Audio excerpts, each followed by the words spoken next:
Hello, everyone, and welcome to the presentation. My name is Professor Fowler, Ray Fowler. This is Professor David Gonzalez, and this is also Professor Dr. Dontrell Ross. We are Edward Waters College faculty, and we're here in the Writing Center of Edward Waters College, which is the topic of our presentation today, which is titled Adapt and Overcome, the Evolution of Edward Waters College Writing Center.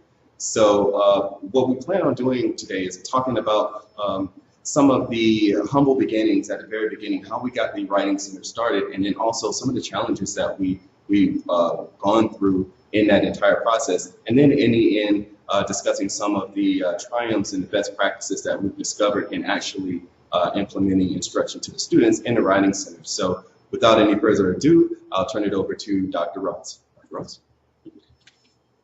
Hi, everyone. Thank you for joining us today as we talk about our Writing Center. Our presentation is entitled Adapt and Overcome, the Evolution of Edward Waters College Writing Center.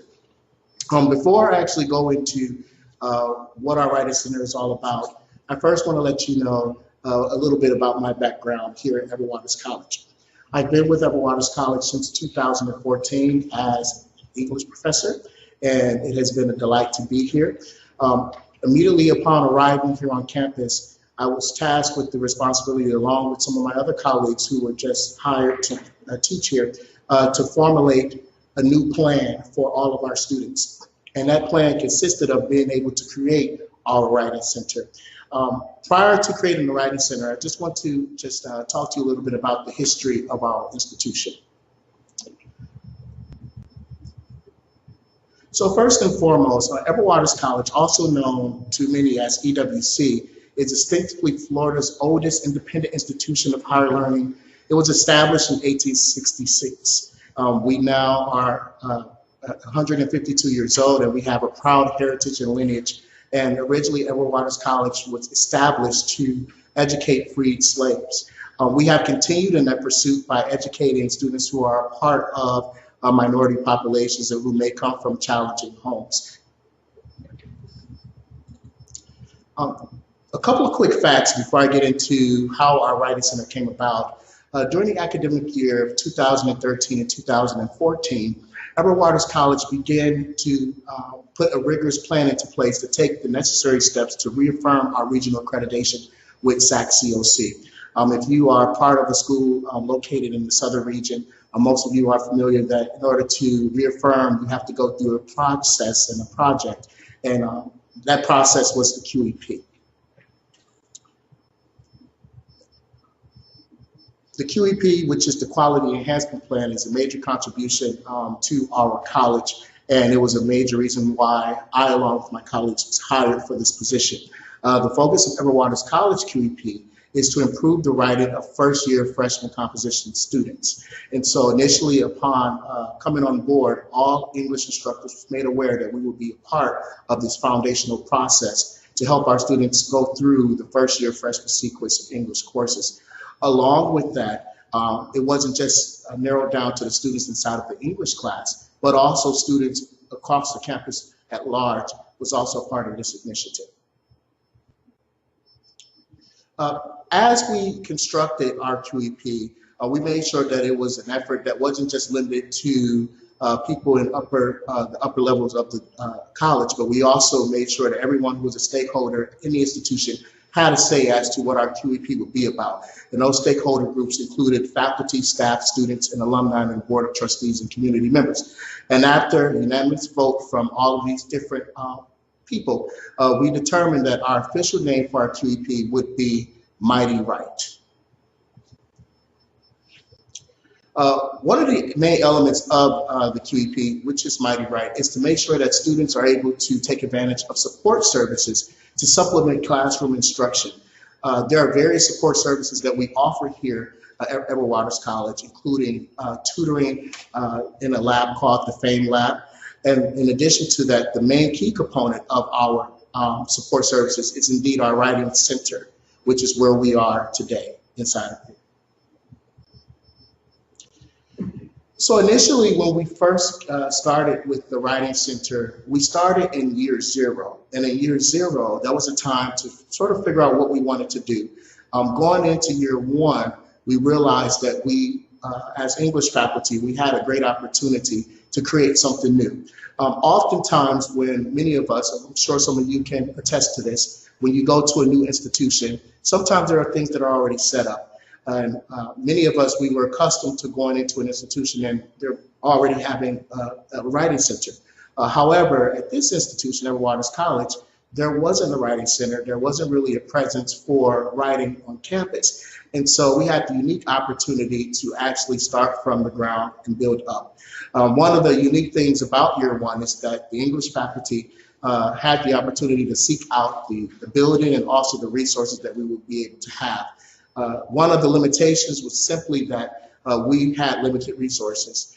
We are an HBCU, which is a historical Black college and university, and much of our funding comes from student financial aid and also private scholarships and grants from places like the African Episcopal Methodist Church. So with that, we have a limited budget, limited resources, and so that was one of the challenges that we faced when we initially started in year one. We had to determine how we would, bring about the space with the resources that we had. During year one, we finally were simply able to solidify a space, which is where we are today. If you look on the left side of the screen, you see the outside of the Writing Center. The reason why this was such a good place to have the Writing Center is because of the location that it is, where it is located in the campus. It is centered in the campus where students can see it clearly, and also is a place where students often pass to get to classes and to get to their dormitories. We thought that that was very effective and that would be very crucial in making sure that we would establish a presence. On the right side of the screen, you see inside of the Writing Center, that's a picture of myself along with some of my colleagues and also the student peer tutors that we also have who are also a part of our Writing Center initiative. During year one, we experienced pros and cons. One of the first pros is that we established a physical space. That was the first thing to do. And that was very important because since we are a small institution, there is a challenge for space. And during that time, there wasn't a lot of vacancy on campus. And so it just so happened that this particular space wasn't being used, and we were able to take advantage of that opportunity. The other advantage or the other pro was that we were able to staff the center immediately with peer tutors. And that served to be a positive thing because students would gravitate to their peers. If the peer was inside of the Writing Center helping out students, they had friends, they would bring their friends, and it just created a holistic and friendly atmosphere for students to see their peers. Also, we established and maintained positive tutoring relationships. All of the students that come to the Writing Center, they can attest that they were able to establish not only with a peer tutor, but also a writing specialist, a relationship that kept them coming back to the center to receive help. Inversely, the cons were that we did still have a lack of resources, and those lack of resources limited us from being able to purchase special programs, being able to continue in professional development for both the writing specialists and also peer tutors. Also, we noticed that in our initial years that there was a lack of student traffic and buy-in. Although we were in a centralized place in the campus, a lot of students really didn't come in. We only had a certain sector of students that really wanted to get help, but we wanted to actually reach out to more so that we can get more of the student population involved in our Writing Center. And then also we had a lack of full-time Writing Center staff. Most of our professors here, they would only be able to dedicate only a couple hours per week to the Writing Center. So initially you did not have anyone who was solely focused in on the Writing Center itself. And then also, which I'm sure it will come up again, the Writing Center became a classroom space for courses, which in that regard, the Writing Center sort of lost its identity as the Writing Center because students would have courses in here. However, when they would look for the Writing Center, they didn't know where to go because it no longer had the identity. And so those are some of the cons that we faced in year one. Year two was all about exploration. We came back to the drawing board and we said, hey, we want the Writing Center to be more interactive, more hands-on, more intuitive. We want our students to be able to come in and really utilize all the resources that we have to offer. And so what we decided to do as English faculty is that we decided to embed the Writing Center into our English composition course sequences. It initially was a good idea. As you can see in the picture, this is one of my English courses when they were in the Writing Center. They utilized all the resources that we had available. However, we noticed that we became overwhelmed as faculty because a part of that, the course being embedded, students also had to get each assignment reviewed by another professor. With only 5 professors and just a handful of student tutors, we were overwhelmed. And so what we did was that we took away that particular component.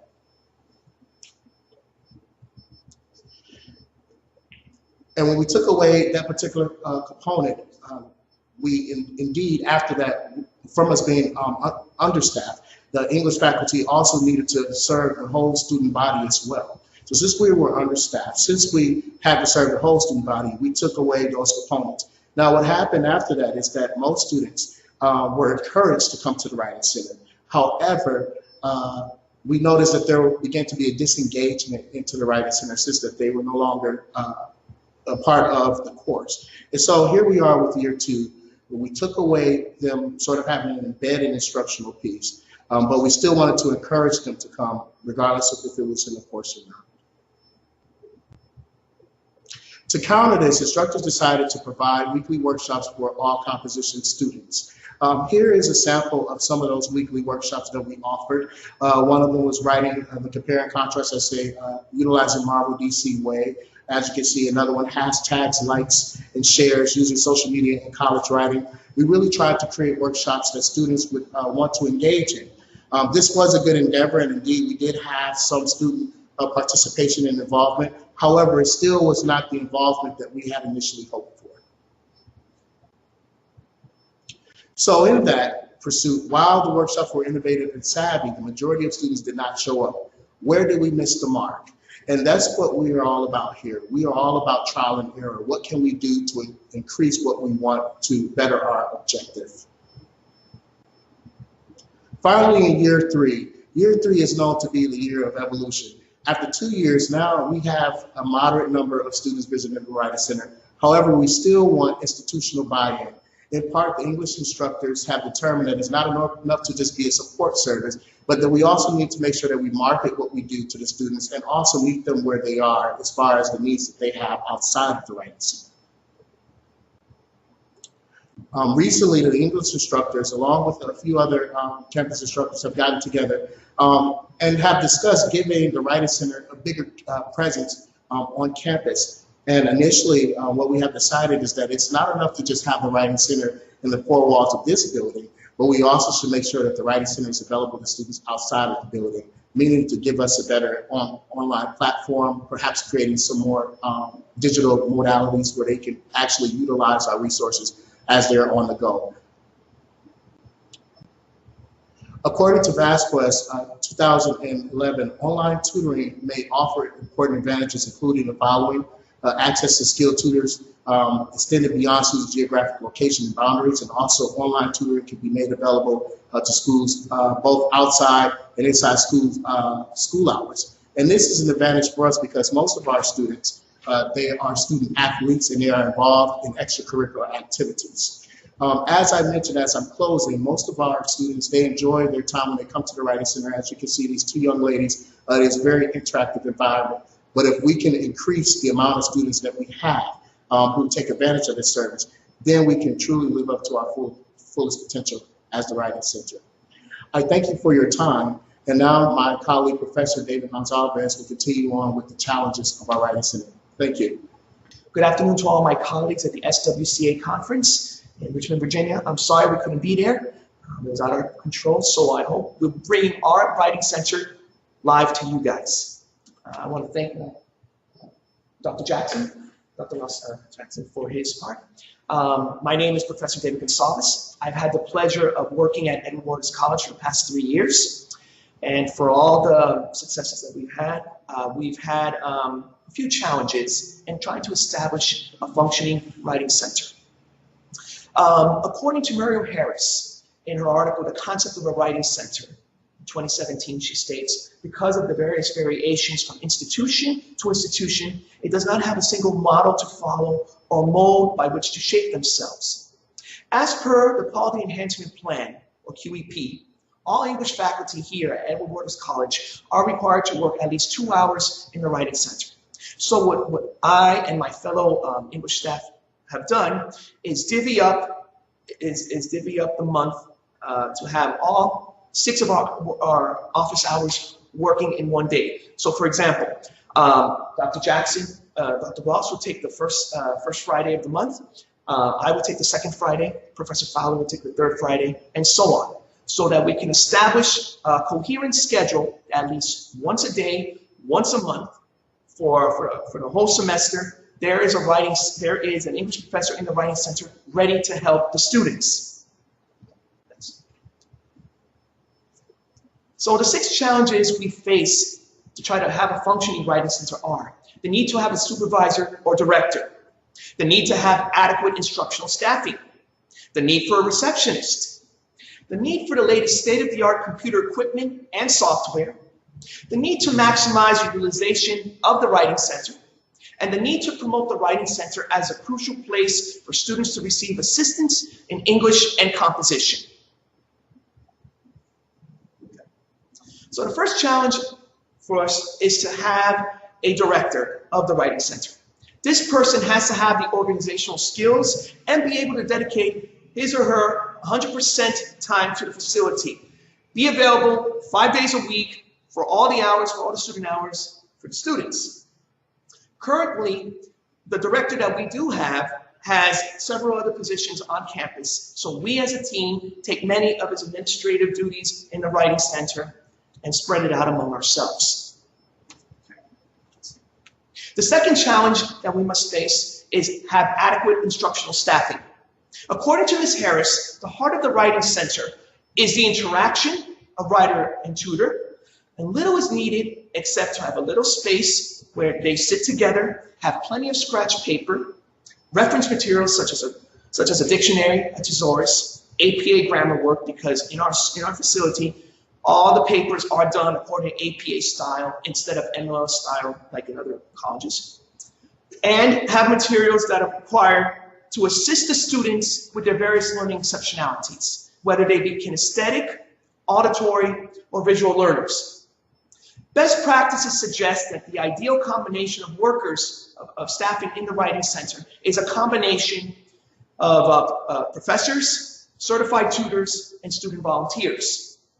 It is important that we have this combination because it gives the students more options if they want to learn from a professor, if they want to learn from a certified tutor, or if they want to learn from another peer like themselves. And like Dr. Ross said before, they can bring in their friends and more friends so they all can work together and be in tune in all the benefits that we have in the Writing Center. In addition to that, to the Writing Center thing, we currently have professors working here. We do have certified tutors. And as far as student volunteers, we are in the process of getting more because students are required to have so many community service hours for graduation. So a benefit for them will be to volunteer here at the Writing Center. Not only will they get the benefit of assisting other students, but they themselves will also learn about the benefits as a student and get the help they needed from their professors, and from their other peers as well. And in addition, the school doesn't have to spend an additional dime because these are volunteers, so we don't have to get an additional person to hire. Okay. It's a win-win for everybody. The third challenge is to have a receptionist.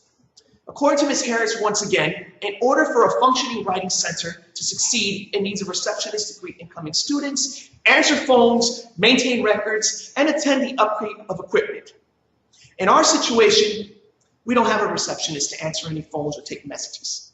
In fact, we don't even have a telephone.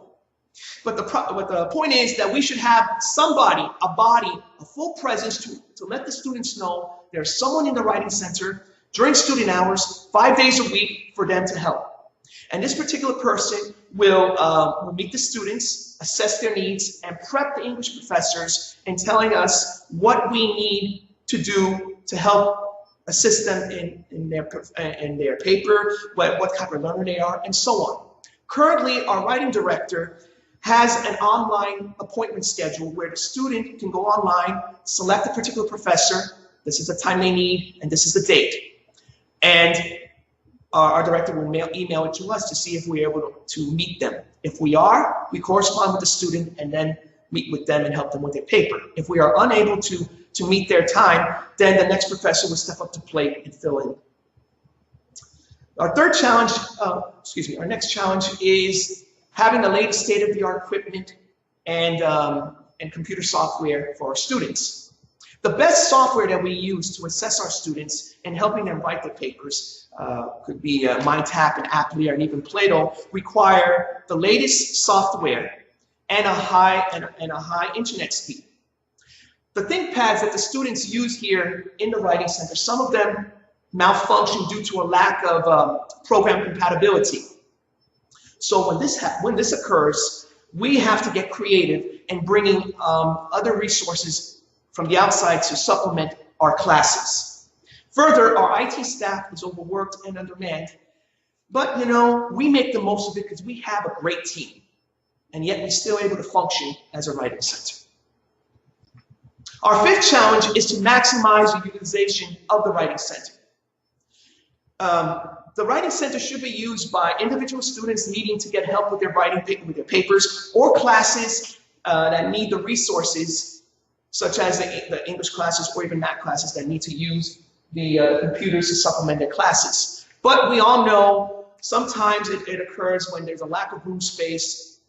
Classes that don't need the resources are housed here, thus forcing the English professors and stuff to scramble and get creative in order to make do. And one of these creative things that we must do is negotiate temporary room changes with the classes that are present in here, so that we can still utilize the Writing Center. It may not be on a weekly basis, but maybe once or twice in the month, so that we can assess our students, help them write, help them be able to be better writers with working APA referencing, and so on.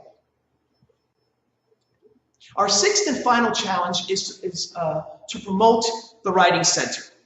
According to Ms. Harris, publicity is needed to help students learn about the Writing Center and its services, as well as to learn why it's useful to them. We have adjusted this problem by having a monthly schedule.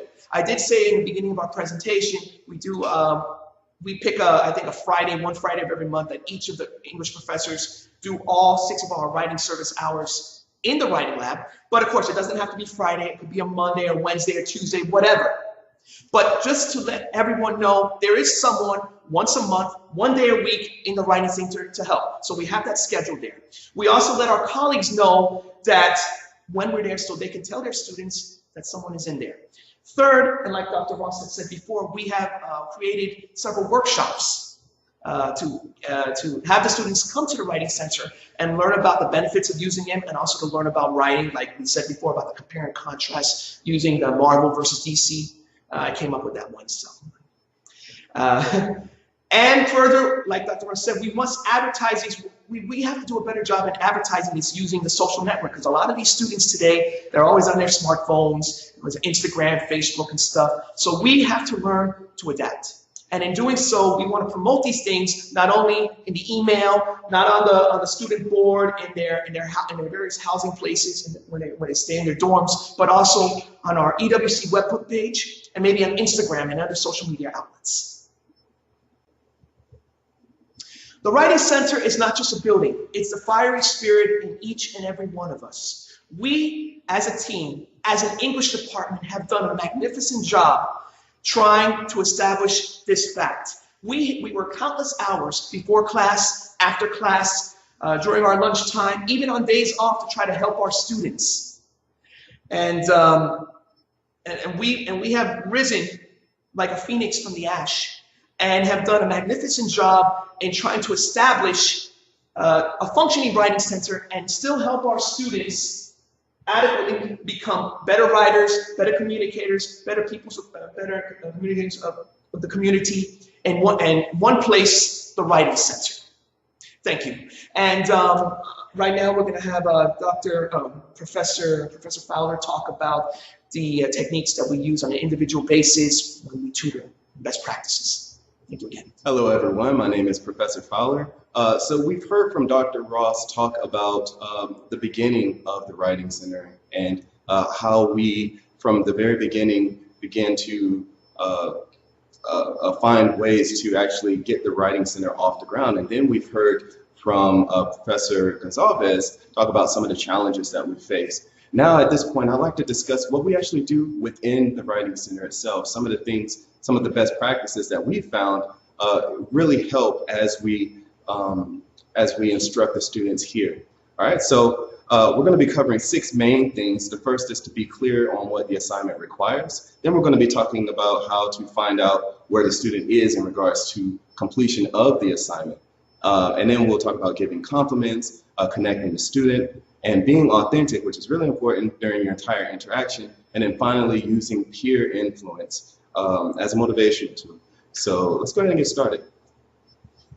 So with the first one, you want to definitely be clear on what the assignment requires. This actually touches on some points at the beginning where in year 1 and year 2, we were letting the faculty know about the Writing Center itself. It's something that's very new. And so we have to let them know, hey, we're a resource here. You can send students to us that have writing assignments, that have things that they need to get done, anything that requires some type of writing content. However, we also found out that it's very important to note to them that they need to bring the students here with instructions, things that they need to, specific directions that they need to have that show why what they need to do with the essay itself. Okay, because oftentimes students won't know, and obviously if they don't know and we don't know, then that causes a problem, and we can't necessarily help them in that case. So you definitely want to make sure that the faculty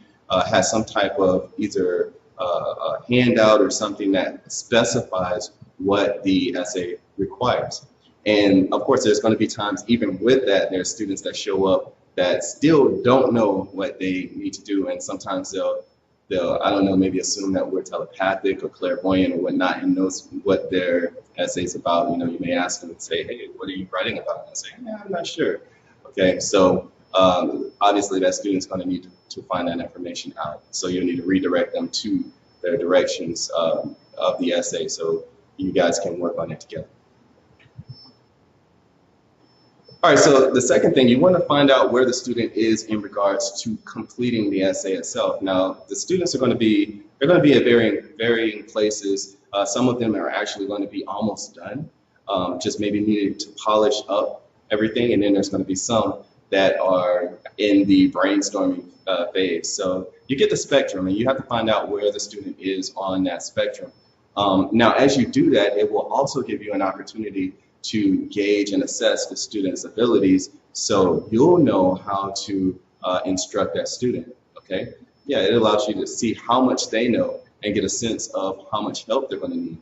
And you can actually ask, you know, what type of help they need, and this is another strategy of just finding out how much they know and where they are in regards to writing. Some will say very specifically, hey, I need some help with this introduction. I just can't quite get this, this conclusion. Things like that. And so that lets you know where that student is in regards to writing and obviously what you need to help them on. And of course, there's going to be students that have no idea. They just don't know where they need the help. And again, it's all information and data that you can collect in your head and your mind as you're going through the experience of helping the student. Questions. Questions are a tutor's best friend. You want to definitely ask the students lots and lots of questions. You don't want to necessarily tell them what they need to do. Well, you can, but it's better when you give them a line of questions that allows them to find it themselves. Let them explore the topic and the ideas themselves and unlock those hidden doors in their own mind through a line of questioning.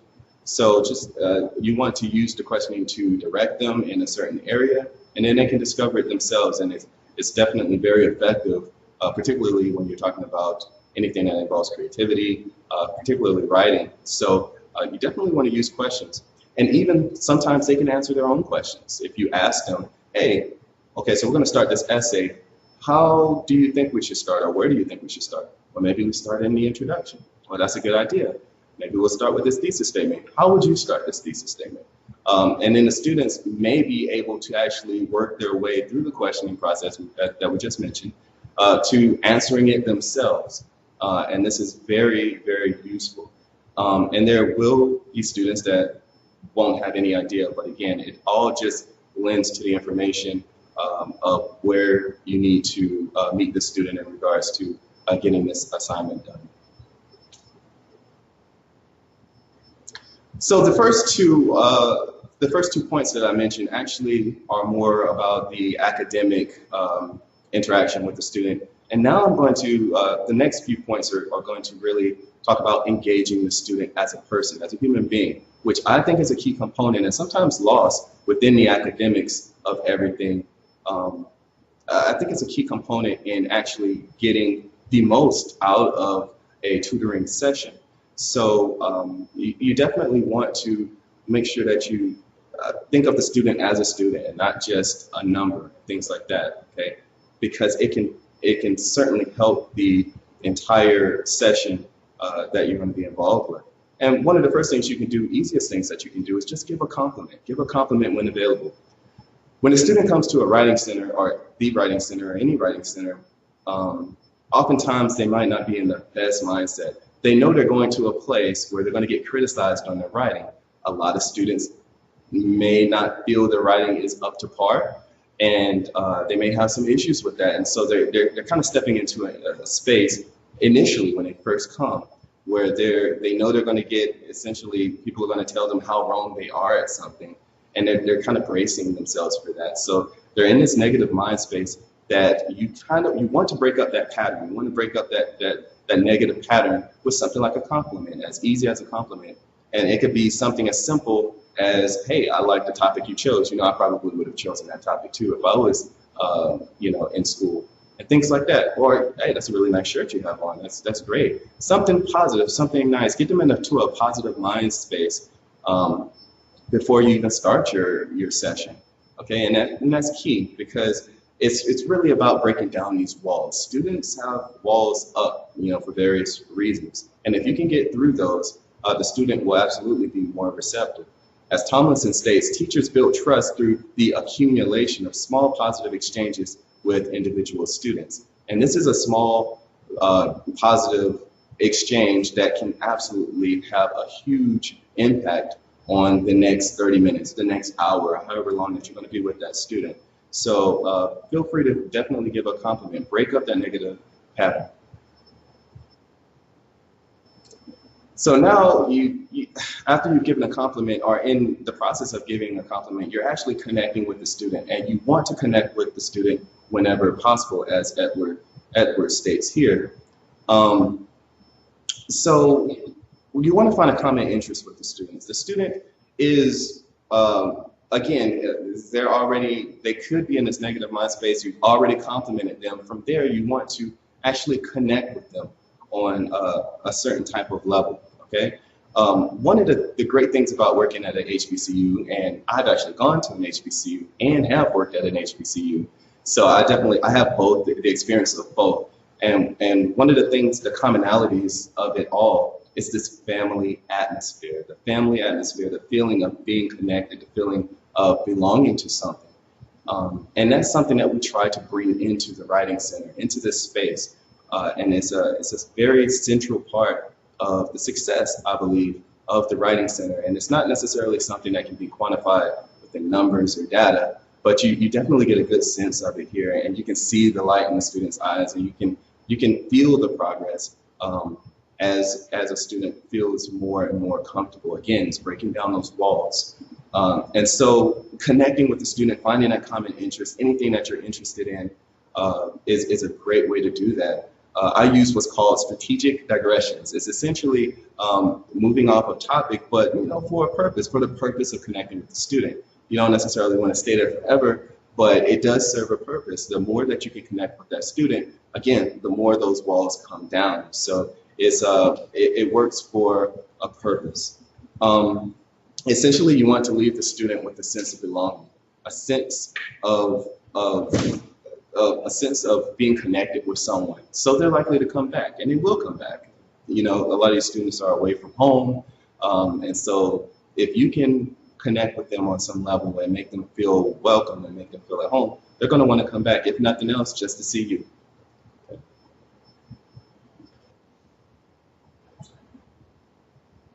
All right, so next is being authentic. Now, you want to be authentic during your entire interaction with the student. And this is something that I not only use here, but I've used in my K through 12 background. I taught overseas for about 3 years over near Dubai in Abu Dhabi. And even teaching tennis or teaching my son something or anything like that, I always use the principles of being authentic. Authenticity is absolutely key. The students that I find myself dealing with the most, particularly with the K through 12 when I taught high school for a few years, and definitely sometimes here as well, students come from challenged backgrounds with neighborhoods that are a little bit rough or a lot rough, and are rough schools and things like that, in areas where it is a part of survival, essentially, that they understand who is around them. They need to be able to read people, understand what their motivation is, and what they're trying to do. So they obviously use that in their own lives, and anytime they're going to school or anytime they're dealing with you, that's something that's going to be utilized. So it's important that you be authentic, that you be yourself. You don't want to try to be someone else, okay? Because these students are experts at that. Even from very little to very old, they know exactly how to read an individual, okay? So you want to definitely be authentic. As Whitney states here, being authentic means not only doing things that are real and not only seeing what is real in another person or situation, but also revealing what's real about yourself and what you're doing, okay? So it's actually giving a little bit of yourself, a little piece of yourself to the student as well. There's an assignment that I use, and actually I can credit Professor Gonzalez for this. We kind of took this from him. It's called The Soundtrack of My Life. Essentially what the students need to do is provide 10 songs that basically reflect something about themselves, about their life. If you had a soundtrack for your life, what would be on that soundtrack? And I've taken a little offshoot of that. What I do is after they get those 10 songs, I have them choose one, and I have them use that as the topic of a narrative essay. That is an essay. They tell a story about themselves in that story. What I found in the last couple of years, I produced an example piece that's actually based on myself. It's actually a narrative essay that I've written about myself.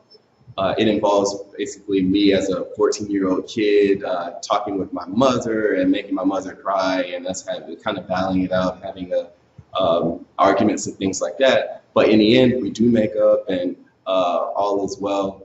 And so it's this entire story. But the students really relate to that, and they're really touched by it, and I can see it in their face as they read it, and I can hear it in the silence of the room as the story is being read. And then after it's done, I immediately have the students write, and I tell them not to focus too much on mechanics or grammar or anything like that. Just get the story out on paper, and you could hear a pin drop in that room. And you can see it on their faces. A lot of them are touched, and a lot of them are deep in thought, connecting with the story, and then thinking about something touching in their own lives. So they've opened up, the walls have come down, and they're pouring it onto the paper. And it's a beautiful thing. And I think it all started with me being authentic with them, sharing a little bit about myself, how I wasn't perfect as a kid. You know, I had some issues, and they can relate to that. So if you can give a little bit of yourself as well, the students will also respond accordingly with you. And you don't necessarily have to be exactly like them.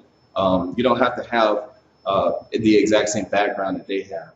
Don't pretend to at all. Just be yourself. Students respect the fact that you are who you are. And as long as you open up to them, a lot of times they'll open up back to you. All right, so now we have using peer influence as a recruitment tool and a motivational tool. We've already mentioned how the Writing Center has become a space, a very social space where students come in to just enjoy themselves and just kind of hang out. And not in a distracting way, but just in a way where they like being around the tutors here, like being around the atmosphere and so on. And that's what we try to build here, especially at an HBCU where it's, in this case, the student population is very small. When the students bring in their friends, it can have a big effect once it's done repeatedly. You know, so over a period of time, there's quite a few students that end up coming in. And when they come in, when they're in this building, of course, the opportunity for us to influence them is also available. So it's always good. Anytime we can get them into the building where we can, some will be working with one of the tutors and their friend will just wait for them. Maybe they'll be on their phone for a little bit, but eventually sometimes they go over to a laptop and start working on things themselves. It gives us the opportunity to come over and ask if they need some help. And it starts like that, okay? So in this age of social media and social influence, word of mouth goes a long way with millennials. So it's definitely something that is beneficial and something you want to encourage within your writing center.